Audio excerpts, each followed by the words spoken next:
replacement. First of all, we're using just the normal channel as they would have done on the original AC15 with the Apache patch on the TVS.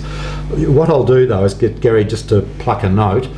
I'll start off at the centre of the loudspeaker cone, and while he's playing, move to the side and then back again, and then just pick a place that I think is a good starting point for Apache.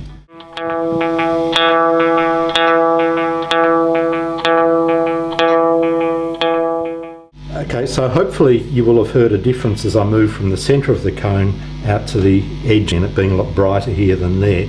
And for Apache, I would probably start somewhere about 2/3 of the way out. But as we said before, you can only really get the right spot by comparing with the original.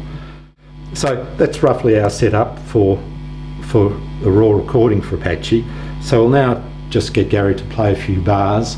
We'll let you listen to the as recorded sound and then tell you how we do, what tweaking we then do.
So that was Apache, Yes. just recorded through the mixing desk.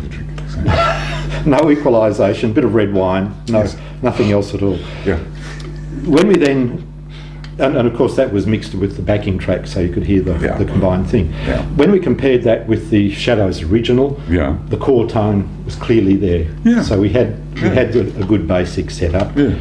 All I had to do then to get a very close match was just shave a little bit off the top end, the treble, with an equaliser cutting in at about 4.5 kilohertz. Just a bit of tweaking on the top end. Right.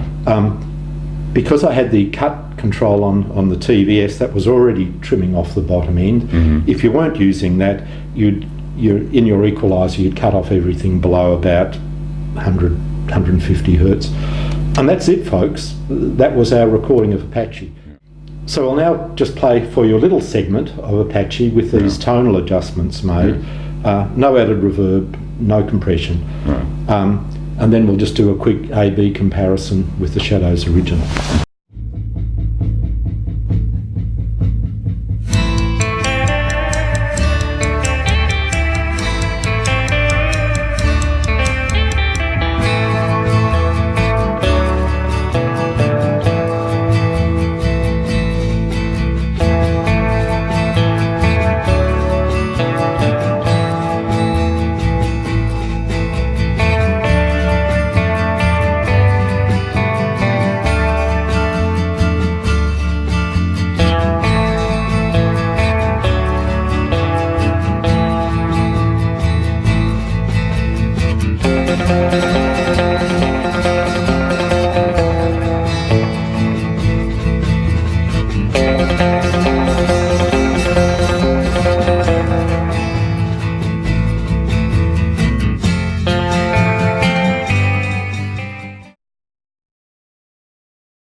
Okay, so now we thought we'd do a demonstration of wonderful land. Yeah. Gary's charged up his red glass, so we're ready to Well, go. no, hang on. Just For this tune, we're using the top boost channel of the AC15 clone.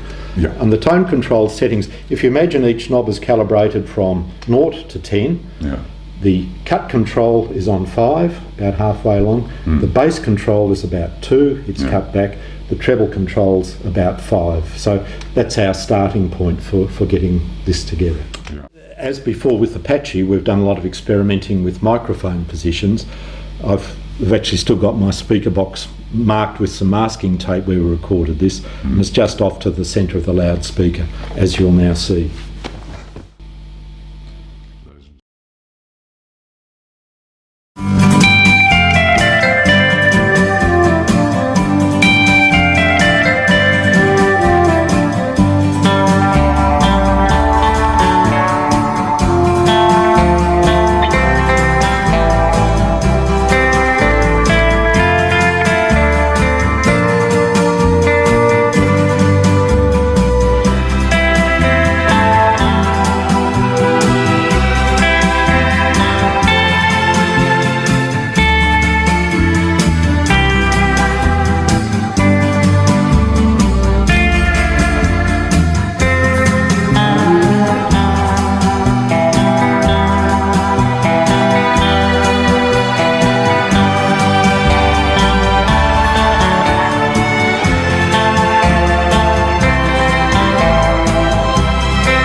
Okay, so like the previous example, that was just Gary through the guitar amp, no equalisation, no compression.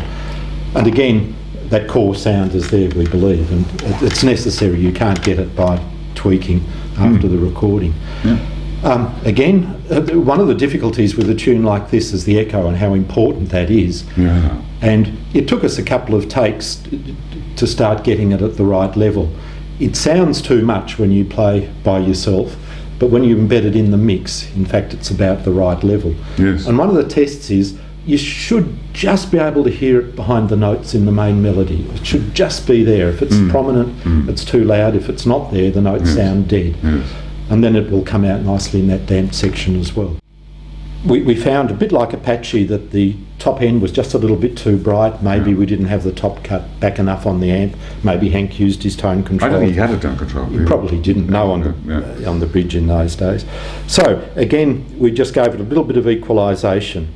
I just trimmed the top end back so that it started rolling off above about 2 kilohertz. The bottom notes, the low notes, were again just a little bit too bassy and a little bit too fat. So I just put a bit of bass cut in to about 280 hertz. With the equalisers I used, that gave just a very subtle dip in the mid-range, but that was it. Virtually no compression used, no extra reverb used at all. So here's now an example of the final mix track and also a comparison with the shadows over a couple of sections. Right.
our next demonstration, Peace Pipe, another Shadows classic number that Yes. we can judge ourselves against.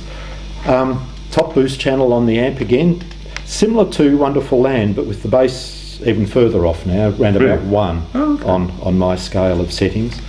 Appropriate patch on the TVS.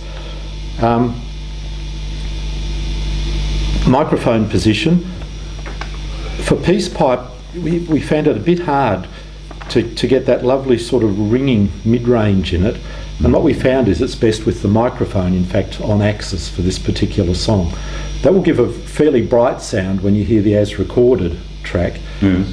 And again, I'll talk about equalisation after that and show how we bring it back again.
So that was the raw, again, as recorded sound, just in a very rough mix with the backing track. Probably the lead was a bit too prominent, that's but right. it gives the idea of what the core sound was like. Again, cutting it up into sections, then comparing the high notes, the low notes with the shadows, something very interesting emerged. Top end, again, a little bit bright, maybe the way we're recording. Had to bring the cut off of the treble back to about 2 kilohertz, which is quite a severe top cut, but that's what gives that very round, mellow sound. The surprising thing was at the bass end, because the bass on the amp is already quite low, virtually off. But comparing those low notes with the shadows, they're very fat, very bassy, very plummy. And to get the match that we got in the final mix, we had to bring up the bass cut to almost 500 hertz. And that's what gives it that thin but very growly bass sound that people think, oh, he must have changed to the bridge pickup. Does this cause a problem when playing it live, do you think? It does to some degree, and I think because live performance is so important, we ought to actually have a section on that, either at the end of this video and a new one, because the amp settings will be different live, the echo settings will be different live as well. I mean, Hank didn't use his neck pickup at all on the last tour, as far as I can remember. But he would have done years and years ago, and it may have well have been because his bridge pickup setting was so much thinner back then that the net worked. But with his much fatter sound these days, it just doesn't work. No, so that was surprising. Nothing else. There was no compression we added to that. There's no added reverb at all. I say the secret of both this and Wonderful Land is very much getting the echo level right. So it's just sitting there in the background. It's not jumping out and grabbing you by the throat, but it's there giving that ringing, beautiful singing quality to the music. So here now is the final mix with that little bit of equalisation added.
Atlantis. Atlantis. You're going to play one. My turn. Your My turn. Okay. A couple of things before we start. We're picking up a bit of noise you've probably heard here off the lights and other things, so Yeah. I'll try and minimise that.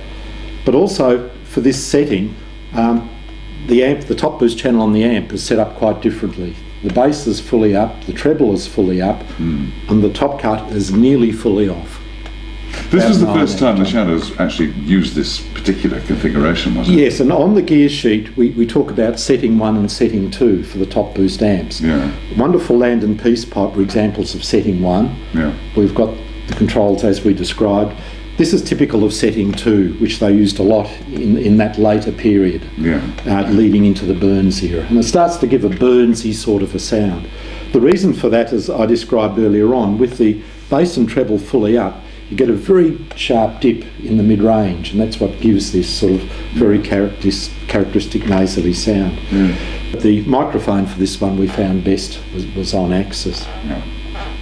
Because there are 3 different echo settings needed for different sections of Atlantis, and indeed in the original there's evidence of overlapping notes from different takes, we recorded it in 3 different sections. These were mixed with a backing track to give the initial raw mix, and in this video I'm just playing along with this mix to show the fingering positions I used.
The most obvious difference in comparison with the original is the large amount of compression that was used at Abbey Road.